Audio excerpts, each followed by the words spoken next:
手把手祷告手。我们看到大家在做什么啊？有大人，有小孩。我有看到制服，这个制服啊，应该是夏令营的营服。那么大家正在玩什么游戏，或者是进行什么课程吗？这个时候啊，其实是下课放学了。这些孩子，他们的父母没有办法在时间内接他们回家，那么这时候小队服就陪伴他们个别的需要。我们很多的时候真的是凭我们的眼见，凭我们所看见的，但我们的眼见真的有限，是吧？从我们刚才的所看到就知道，其实我们并不在现场。另外，我们也不过是看到在荧幕里面的情况。那么在荧幕以外的呢？其实是在我们新堂的外面接待室，在接待室外面正在进行的是下课放学的仪式。所以很多的事情啊，我们真的是不能凭眼见。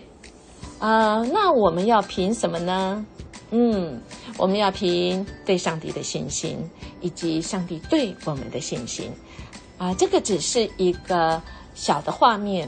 如果我们要做重要的决定，上帝在我们脑海中放下的那个画面，我们要祷告。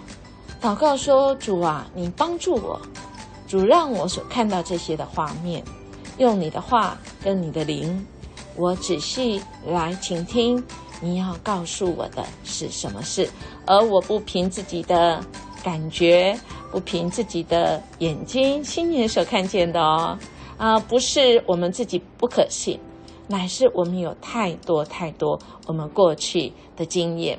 那么上帝是做新事的，他的话语跟他的灵带来是更新。我们愿不愿意随着主来更新呢？我们愿不愿意所行的事，行事为人是凭信心，不是凭眼见呢？感恩一件事情在生活中，今天我们凭着信心完成的一件事，恳求主帮助我们能凭信心在某一些事上看见希望。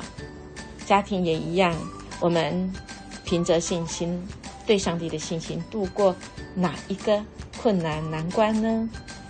手牵手，祈祷的手。